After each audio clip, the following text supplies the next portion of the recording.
정상가격 원칙의 이론.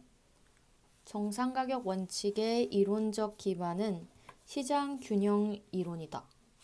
재화나 용역에 대한 수요와 공급의 균형을 의미하는 시장의 힘은 특정 시점에 거래 쌍방 모두가 만족하는 가격을 형성한다.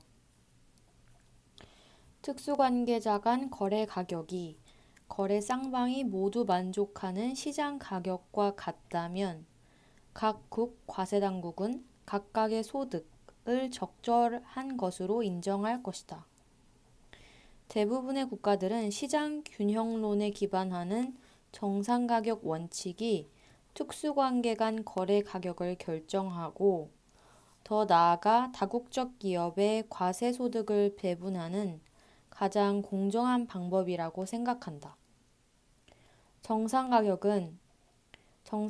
원칙은 거래의 한쪽 당사자나 한쪽 국가에만 혜택을 주지 않는다.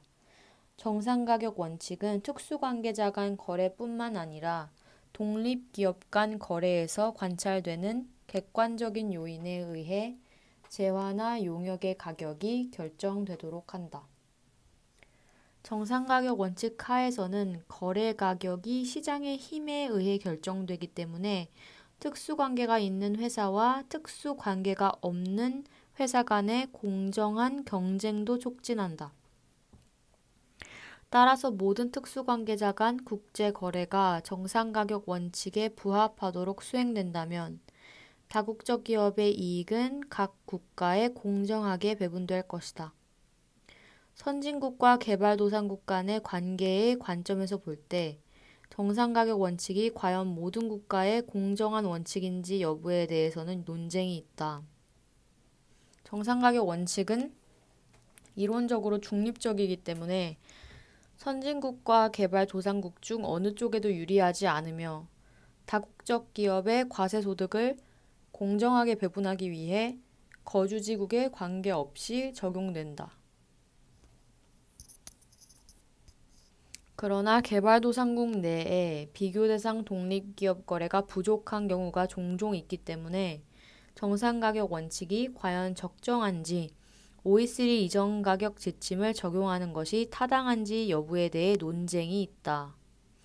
또한 정상가격 원칙 그 자체는 이론적으로 중립적이고 선진국과 개발도상국 모두에게 공정하게 적용된다 하더라도 개발도상국이 다국적 기업의 소득 증진에 상당한 공헌을 함에도 불구하고 궁극적으로 선진국에 더 많은 소득이 배분되는 현실을 고려할 때 정상가격 원칙은 개발도상국에게 불리한 원칙으로 보여질 수가 있다.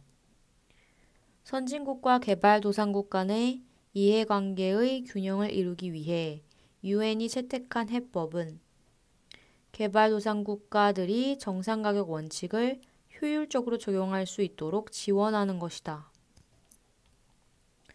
유엔 조세분야 국제협력위원회는 개발도상국을 위한 이전가격 매뉴얼을 발표했는데 그 목적은 개발도상국들에게 정상가격 원칙의 적용을 위한 실무 지침을 제공하는 것이다. 매뉴얼은 브라질, 중국, 인도, 남아공화국의 이전가격 실무를 포함하고 있다. 개발도상국의 입법부, 행정부, 사법부, 권한 있는 당국은 이전가격 세제를 정비하고 이를 실무적으로 운영하기 위해 선진국의 지원을 필요로 한다. 때때로 선진국과 개발도상국은 특정 과세 쟁점에 대해 서로 다른 견해를 갖는 경우가 있는데 이는 특히 각자가 주장하는 원칙이 각자의 재정 수입에 서로 다른 영향을 미칠 때 더욱 첨예해진다.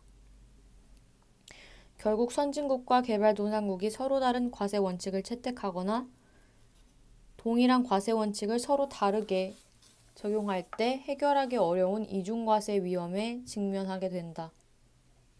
정상가격 원칙에 대한 비판도 만만치 않다. 독립기업 간 거래의 상황과 비교한다는 것은 장점과 함께 단점도 있다. 비교 가능한 독립기업의 데이터에 의존하여 현실적인 기준에 따라 각국의 이익 또는 손실을 배분한다는 것은 특수관계 거래에 적용되는 조건이 독립기업 간 합의되었을 조건과 매우 유사하다는 것을 가정하는 것이다. 그러나 특수관계 기업과 독립기업은 서로 다르기 때문에 특수관계 거래의 이전 가격을 독립기업 간 거래 가격과 동일하게 취급하는 것은 본질적으로 오류라는 비판이 있다. 특히 그룹 내 각 자회사들이 자신의 개별적인 이익보다는 그룹 전체의 공통이익에 우선순위를 둘 수도 있다는 사실을 고려하지 않고 정상가격 원칙에 규정된 많은 가정에 집착할 때 더욱 그렇다. OECD는 정상가격 원칙을 둘러싼 이와 같은 논쟁들을 BEPS 프로젝트에 반영하여 이전 가격 분석의 결과가 기업의 가치 창출 활동과 직접 연계되도록 이전 가격 지침을 개정하는 작업을 진행했다. 그 핵심 내용은 무형자산, 위험, 자본, 기타 고위험 거래를 이용하여 소득을 임의로 이전시키는 것을 방지하기 위해 고도로 통합된 그룹 내에서 누가 실제로 가치를 창출하고 있는가를 확인해야 한다는 것이다. 이와 관련하여 OECD가 제안하고 있는 방법 중에 하나는 그룹 전체의 의도적인 노력의 결과 발생한 그룹의 시너지 효과를 각 관계 회사의 공헌도에 따라 배분하는 것이다. 그러나 변할 수 없는 이전 가격의 본질은 거래의 각 당사자들이 자신의 이익을 극대화하기 위해 행동한다고 분명히 기대한다는 점이다. 2010년 OECD 이전 가격 지침은 다국적 기업의 불합리한 세금 절감을 허용하기도 했다. 이에 OECD는 BEPS 프로젝트에 따라 2017년에 이전 가격 지침을 개정했는데 그 내용은 보다 중요한 함의를 가지고 있어서 정상가격 원칙을 한 단계 진화시킬 것으로 기대된다. 또한 OECD는 정상가격 원칙이 자국의 세원 잠식을 방지하는 데 충분하지 않을 경우 국내적으로 특별한 조치를 사용할 것을 권고하고 있다. 예컨대 특수관계 기업 간에 수행되는 고이자율 대출 거래의 결과 채권자의 소득은 증가하고 채무자의 소득은 감소하는 경우 정상가격 원칙만으로는 채무자 소재지국의 세원이 잠식되는 것을 방지할 수 없다. 정상가격 원칙은 이자율만 조정할 수 있을 뿐 대출 규모 자체를 제한할 수는 없기 때문이다. 이 경우 과소자본세제와 같은 국내적 차원의 조세회피 방지 규정을 도입하여 정상가격 원칙을 보완해야 과도한 차입에 대한 이자 지급으로 세원이 잠식되는 문제를 방지할 수 있다. 다음은 정상가격 원칙의 실무를 읽어보겠습니다. 정상가격 원칙에 따라 특수관계 거래의 가격을 결정한다는 것은 비교 가능한 상황에서 독립기업 간에 합의될 가격에 근거하여 이전 가격을 결정한다는 것을 의미한다. 실무적으로 비교 가능한 독립기업 간 거래들과 비교하기 위해서는 먼저 특수관계 거래에서 각 거래 당사자들이 수행한 기능을 분석해야 한다.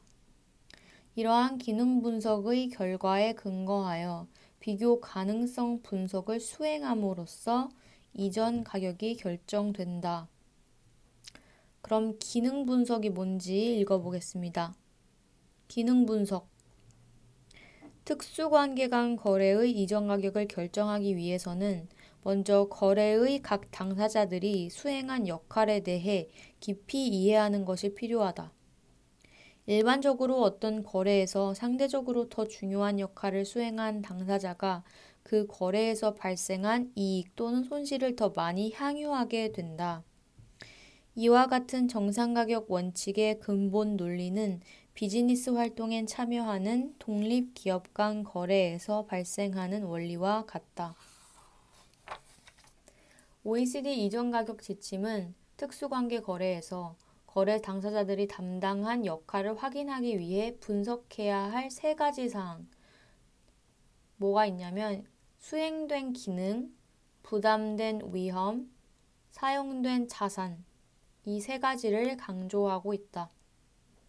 이전 가격 지침에 규정된 이론적 프레임에 따르면 특수관계 거래를 수행하는 각 당사자들은 자신이 수행한 기능, 부담한 위험, 사용한 자산에 비례하여 해당 거래의 결과, 이익 또는 손실이겠죠. 그 결과를 향유한다.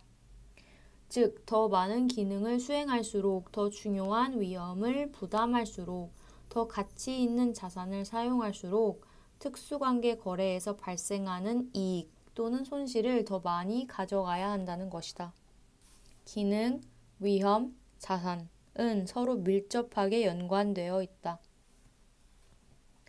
특정 위험을 부담하다 보면 특정 기능을 수행할 수도 있고 특정 자산을 소유하다 보면 특정 기능과 위험이 따를 수 있다.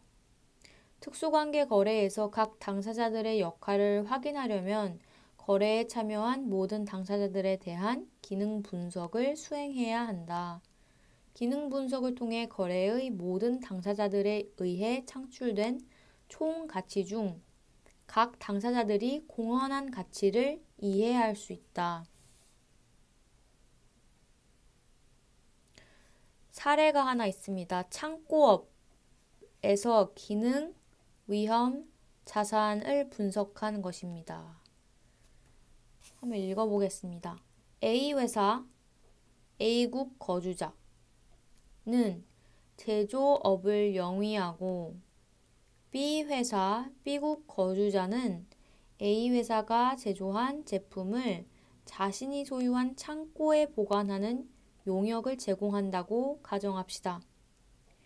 특수관계가 있는 두 회사 간 거래는 정상가격 원칙에 부합해야 하므로 특수관계 거래를 수행하는 두 회사가 수행하는 기능, 부담하는 위험, 사용하는 자산을 확인하는 기능 분석을 수행해야 합니다. 이는 다음과 같은 질문을 통해 수행될 수가 있습니다.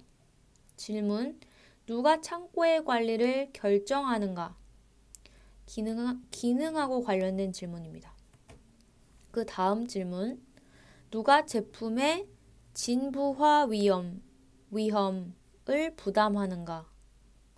이거는 위험과 관련된 질문이었습니다. 그 다음 질문: 누가 창고를 소유하는가? 자산과 관련된 질문이었습니다. 이러한 질문에 대한 대답은 두 회사가 어떻게 자신의 비즈니스 활동을 구조화하고 어떻게 가치를 창출하는지에 대한 답을 줄 것입니다. 세 가지 기능 분석 요소에 대한 OECD 프레임에 따르면 기능이 가장 중요한 요소이고 위험과 자산은 보통 수행된 기능을 따르게 됩니다. 특정 기능의 수행 없이 어떤 위험을 부담한다거나 자산을 사용한다는 것은 상상할 수가 없죠. 수행된 기능의 중요성은 가치의 창출과 과세와의 연계를 중시하는 웹스 프로젝트에서 더욱 강조되고 있습니다. 따라서 기능 분석을 실시할 때 거래의 각 당사자가 수행한 기능을 충분히 이해하는 것이 가장 중요한 바이고 이는 각 당사자가 수행한 기능이 각 당사자에게 귀속될 위험과 자산에도 영향을 미치기 때문입니다. 기능 분석의 결과 각 거래 당사자들이 수행한 기능의 특성이 확인이 된다면 쟁점 특수관계 거래에서 발생한 이익 또는 손실을 각 당사자들에게 어느 정도 귀속시킬 수 있는지 예측할 수가 있습니다. 그러나 기능 분석만으로는 특수관계 거래에 적용될 이전 가격이나 각 기업에 귀속될 소득을 결정하기에는 부족하며 이는 비교 가능성 분석을 통해 보완되어야 합니다.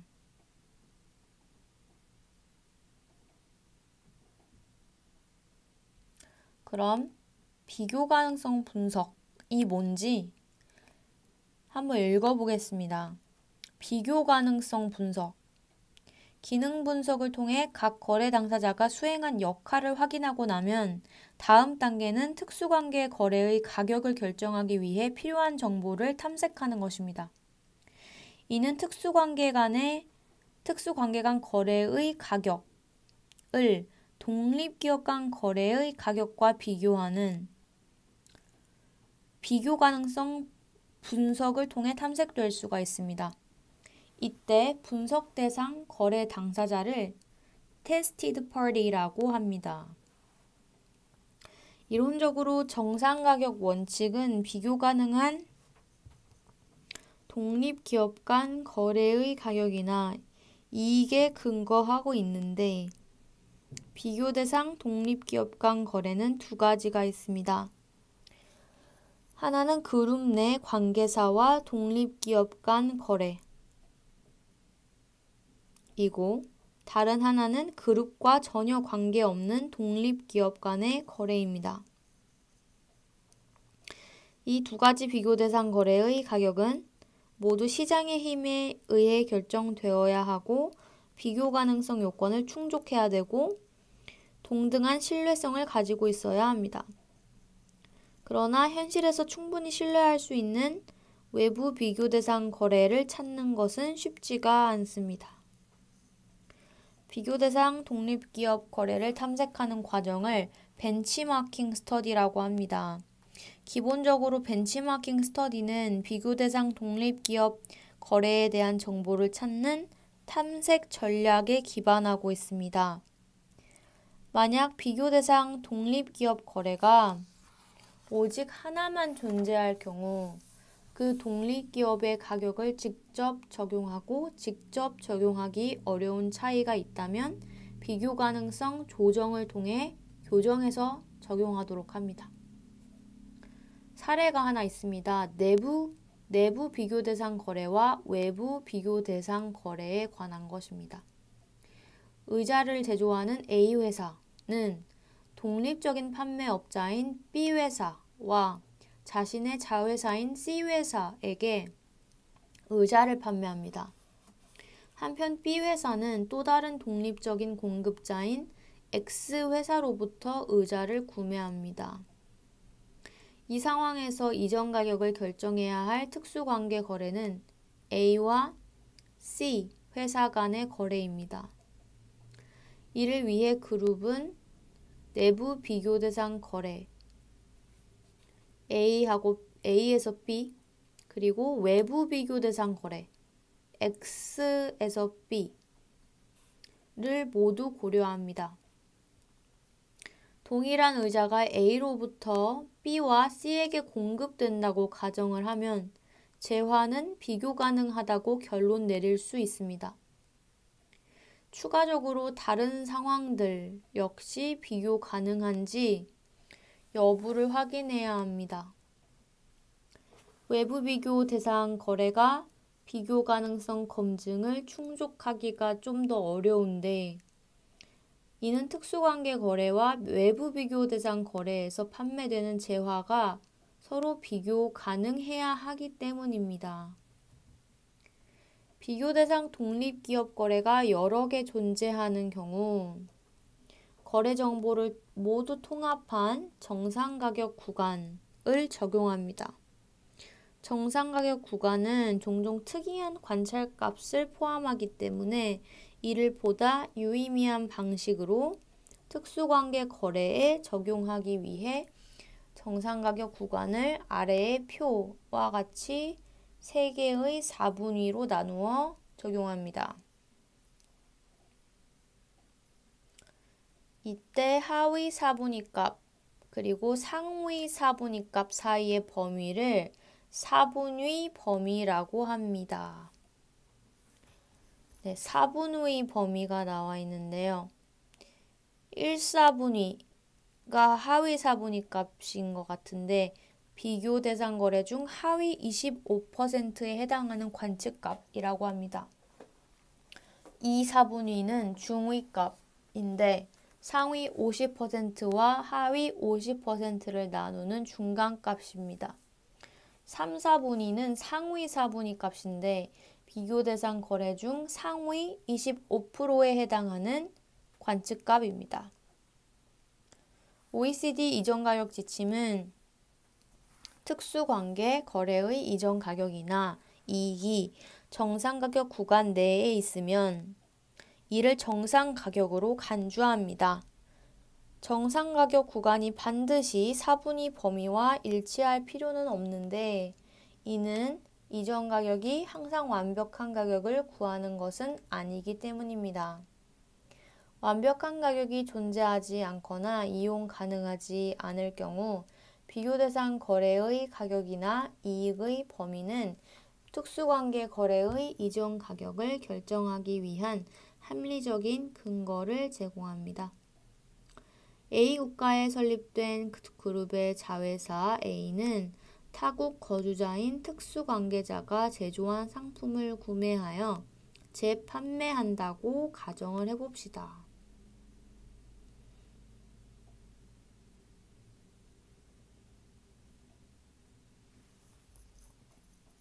이는 특수관계 거래에 해당하므로 제조사와 판매자 회사가 정상소득을 얻을 수 있도록 이전 가격을 결정해야 합니다. 독립적인 판매업자들이 얻는 영업이익에 대한 벤치마킹 스터디 결과 상위 4분위 값은 5%, 중위 값은 4%, 하위 4분위 값은 2%로 관찰되었습니다. 이는 판매 기능을 수행하는 비교 대상 독립기업의 영업이익에 대한 벤치마킹 스터디의 결과입니다. OECD 이전 가격 지침에 따르면 특수관계 거래의 가격이나 이익이 4분위 범위 내에 있으면 이전 가격을 조정할 필요가 없으므로 이 사례에서 그룹은 A 회사가 2%, 하위 4분위값 2%에서 상위 4분위값 5% 사이의 영업이익률을 얻을 수 있도록 이전 가격을 결정해야 합니다. 벤치마킹 스터디 결과 몇몇 비교 가능성 요소들이 테스티드 파티와 비교 대상 독립기업 간 충분히 비교 가능하지 않은 경우에는 테스티드 파티의 영업이익률이 4분위 범위 밖에 있더라도 정상 가격으로 인정되는 경우도 있습니다. 예컨대 A 국가에 독특한 시장 상황이 존재하는 경우 비교 대상 독립기업에 비해 테스티드 파티의 거래 가격이 높거나 낮게 측정될 수 있습니다. 즉, A 회사는 일반적으로 2%에서 5% 사이 영업이익률을 달성해야 하지만 영업이익률이 2%보다 낮거나 5%보다 높은 상황을 정당화하는 합리적인 이유가 있을 수도 있습니다. 그러나 정상 가격 범위에서 벗어나는 특수관계 거래의 이전 가격이 정당한지 그 여부는 과세관청이나 납세자가 제시하는 객관적인 논거에 의해 입증되어야 합니다. OECD 이전 가격 지침에 따르면 특수관계 거래의 이전 가격을 결정할 때 비교 가능성을 높이기 위해 기능 분석뿐만 아니라 몇 가지 비교 가능성 요소들도 함께 고려해야 합니다. 즉, 벤치마킹 스터디를 수행할 때 특수관계 간 거래와 독립기업 간 거래가 기능 분석의 관점에서 비교 가능해야 할 뿐만 아니라 다음의 4가지 요소에서도 비교가 가능해야 합니다. 4가지 요소. 첫 번째, 재화나 용역의 특성. 두 번째, 쟁점 거래의 계약 조건. 세 번째, 쟁점 거래와 관련된 경제적 상황. 네 번째, 비교 대상 독립기업과 특수관계 기업의 경영 전략. 이 4가지 비교 가능성 요소는 특수관계 거래에 적용될 이전 가격이나 영업이익률에 영향을 미치기 때문에 반드시 고려되어야 합니다. 여기 사례가 나와 있습니다. 4가지 비교 가능성 요소의 사례인데요. 재화나 용역의 특성. 첫 번째 거 한번 볼게요. 용도가 같은 재화라도 품질이 좋은 재화는 품질이 낮은 재화보다 높은 가격에 거래되므로 특수관계 거래의 가격이나 이익률에 영향을 미친다. 두 번째, 계약 조건. 일반적으로 거래량이 커질수록 가격 할인율도 높아지므로 거래 가격에 영향을 미칩니다. 세 번째, 쟁점 거래와 관련된 경제적 상황. 어떤 국가에서 나타나는 경제 침체는 소비자 수요를 감소시켜 결국 낮은 영업 이익률을 초래할 수 있습니다. 네 번째, 경영 전략. 새로 개발된 제품의 판매 초기 단계에는 시장 침투 전략에 따라 제품의 판매 가격을 낮은 수준으로 유지할 수도 있습니다.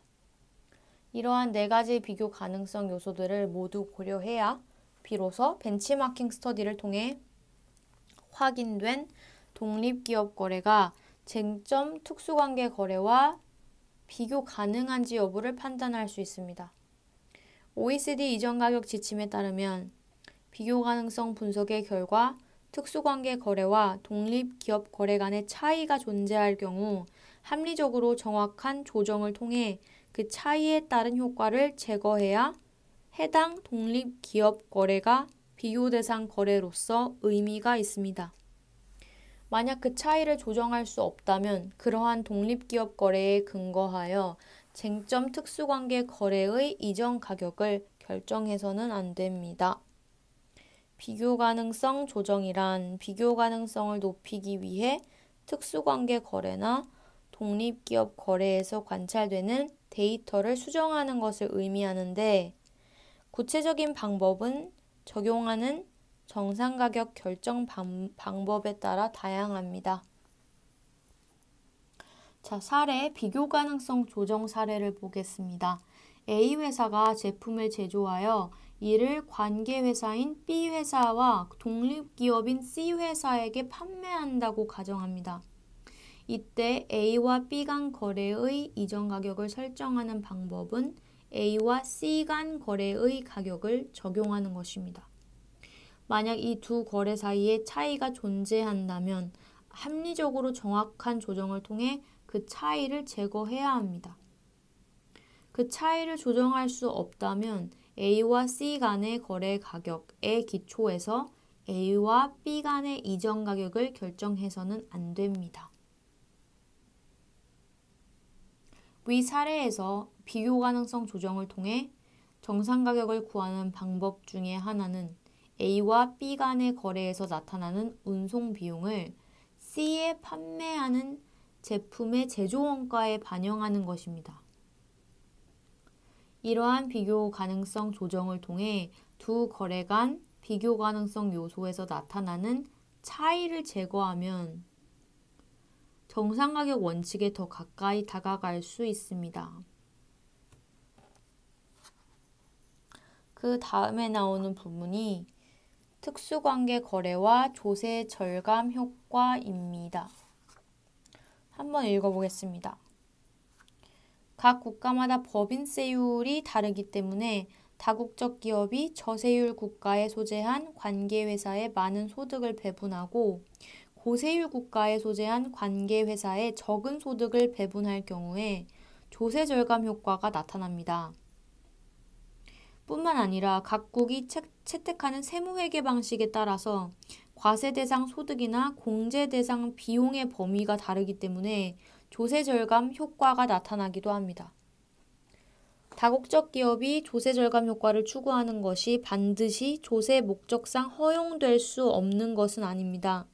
2010년 OECD 이전 가격 지침은 일정한 조건 하에서 정상 가격 원칙이 준수되는 한 다국적 기업이 텍스 플래닝을 통해 전 세계 조세 부담을 절감하는 것을 허용할 것을 권고했습니다. 이와 같이 용인 가능한 절세 전략은 각국의 내국세법에 규정되어 있는 조세 회피 방지 규정의 정신과는 구분이 됩니다.